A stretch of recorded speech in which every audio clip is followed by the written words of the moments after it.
Okay, so we'll try to keep it brief. I was thinking I should just share 2 points, but how much I elaborate on those points, I don't know. So I'll try to keep it as brief as possible. So I was asked to discuss about self-confidence, and we are all going to discuss after that, right, in the breakout session, in the breakout rooms. Talking about self-confidence, the basic idea is to have the belief, the faith, and the trust in your own self, right?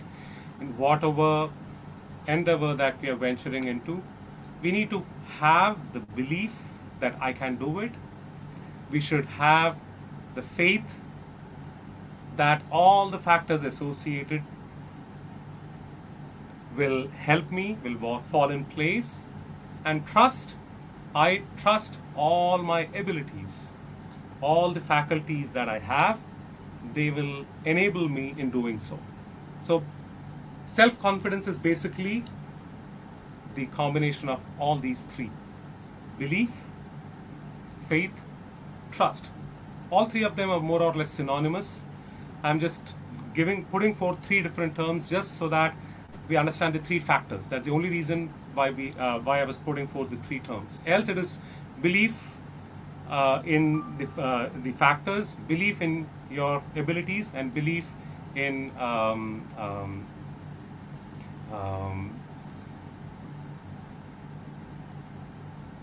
well, what were we talking about? The three points. Belief, faith, and trust in your own self. So faith that yes, I can do it. So we could just use the same term for all three of them, but I'm just putting three different terms so that it reminds us of the three factors. That's all. So that's something you can discuss about.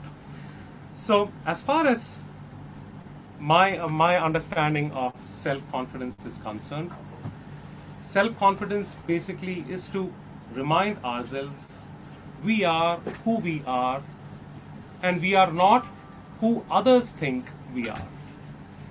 We lose self-confidence, or the main cause of, literally the only cause of loss of self-confidence is when we stop thinking I am who I am and start thinking I am who others think I am. So I would rather make the sentence a little more complicated. I am who I am. I am not what I think others think I am. What does that mean? It's not about what others think I am, because like I am concerned about myself, each other person is also concerned about himself or herself. They are worried about what do people think of me, and we think they are thinking of me more than themselves. Everyone has their own problems. Everyone has their own concerns about how am I, how are people thinking of me. And if we think that they are judging me, we are wrong, because they may be judging you for a little bit of time, but what they are more concerned about is their own self. So that if we recognize that, that itself will bring us a good amount of confidence, because no one cares about ourselves. Everyone cares about their own self. So when we unnecessarily burden ourselves thinking about others are caring about me, others are judging me, that's where the problem is. Because everyone, like I am thinking, they're also thinking about me like that he's judging me, he's thinking too much about me. But the fact remains, I am bothered about my own self more than anyone else. So that's why the sentence, I am who I am. I am not what I think others think of me. Because if we think that others are thinking about me in such and such way, that is just a thought.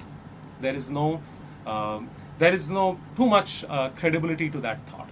So I am who I am. I am not what I think others think of me. So let's all repeat that.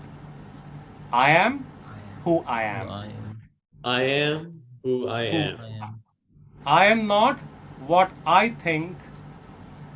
I am not what I think that others think of me. That others think of me. Right? Okay. There is a verse in the Bhagavad Gita that goes as Uddharet Atmanatmanam na Atmanam avasadhayet Atmaiva Hyatmano Bandhu Atmaiva Ripuratmana. It basically says to help yourself come up, to help yourself rise. Who is going to help you with that? We can think my mom can do it, my dad can do it, my friends can do it. Yes, they can all help. But finally, if I have to rise, who should do it? I myself have to do it. No one else is going to help with that. Others can facilitate, others can kind of be of support. But if I have to rise, I have to rise. We can take the horse to the pond, but finally it's up to the horse to drink the water. The doctor can give us medicines, but finally it is up to me to consume the medicine. So it is up to me to decide what I am, or what I am going to be, or what I am going to do, what I am capable of. And the second part of the verse says, Atmaiva Hyatmano Bandhu Atmaiva Ripuratmana. Who's my best friend or best companion or best support? My own self. And who's my worst enemy or worst foe? My own self. Others may seem like they are not doing good to me. They are trying to hurt me. They are thinking ill of me or talking ill of me. All those are just instances. But finally, who gets affected? I get affected. How do I get affected? I get affected only if I decide to get affected. If I decide not to get affected, I'm not getting affected by it at all. And if you look at examples of successful people, it's not that they had everything served to them on a silver plate, right? They chose this very path. They chose not to get affected by things that were not conducive for them. And only because they beheld that attitude were they able to become successful. In US, we always talk about Abraham Lincoln. He was a complete failure, looking about it, in the beginning part of his life. But he transformed all those failures into challenges, and he's known for someone who's so inspiring for someone to be successful today. He failed in so many different things, right from all his career, his studies, and all various different things. I guess you would have probably learned it in school more than me. But a perfect example of how someone chose not to get affected by things that act against me. So self-confidence is basically to exercise that. Once we exercise this ability or this right that I have, things around us are just going to be experiences. They are not going to be things that bog us down. And two, when we talk about self-confidence, another term that comes along with it, kind of we'd want to avoid it, but it doesn't, it just comes along, tags along with self-confidence, is overconfidence, right? When I say I have abilities, I can do this, very good attitude. We should definitely do that. But we should exercise that attitude with wisdom. And when you say to exercise that attitude with wisdom, what do we mean?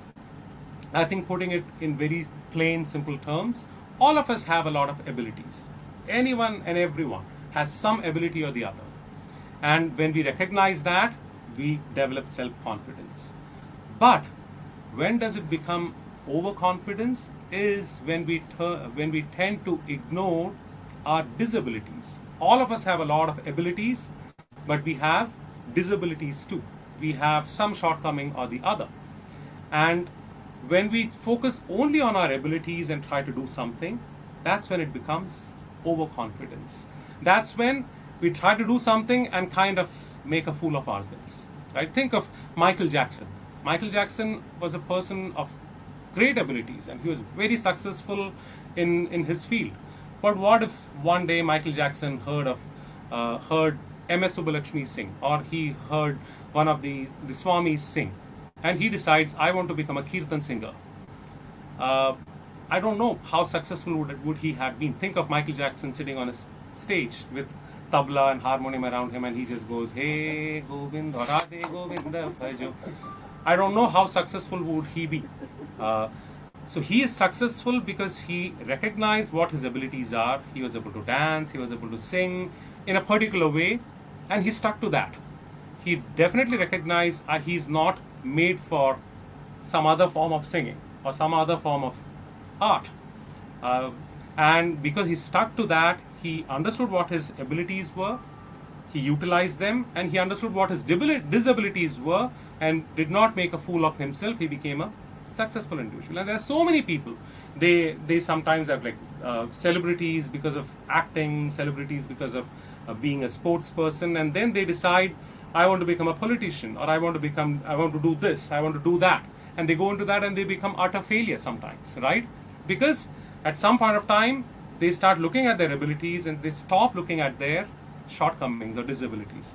And when we do that, we tend to make a fool of ourselves. So I feel the fine line between self-confidence and overconfidence is when we look at our abilities and disabilities and act accordingly. When we act accordingly, sometimes our disabilities will become our strength. I always state the example of this individual, but I again tend to forget his name. Any one of you, probably you know, I mean, he's very popular. Someone who was born without any limbs. He doesn't have hands or legs. Think of a life without hands or legs. He's a promotion, inspirational speaker who goes all around the world. And he lives an independent life without hands or legs. He swims, he dances, he walks around, somehow walks around because he has these little limbs that kind of protrude from his body. But think of, sometimes when we get a cut in one of our fingers, we just become disabled. The regular things that we do, we won't be able to do it anymore, and we feel so constricted and restricted, right? But think of his life. He just doesn't have any of the limbs, none of the limbs. In spite of that, he's an inspiration for millions in the world. And in one of his interviews, he was asked, what's your message to the world? He said, I very well recognized what my disabilities are, and because I understood my disabilities, they became my strength. My disabilities became my strength because I recognize what my disabilities are. And that's why I'm able to inspire people. So the fine line between self-confidence and overconfidence is not to just look at our abilities alone and think that I can do this. Also be realistic, think of what my shortcomings are too.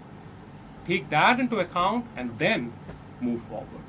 Don't just dwell on your disabilities. We should dwell on our abilities alone, but be aware of our disabilities. Then that's the best formula for success. And if you look at all successful individuals, we can see this trait in them. They have very well balanced their abilities and disabilities. So these are the points I wanted to discuss. I can always give a long talk on self-confidence, but I don't want to hold you up much. Was I good with time? Good? Okay. So I think, I hope I've given enough inputs for you guys to discuss in the breakout session.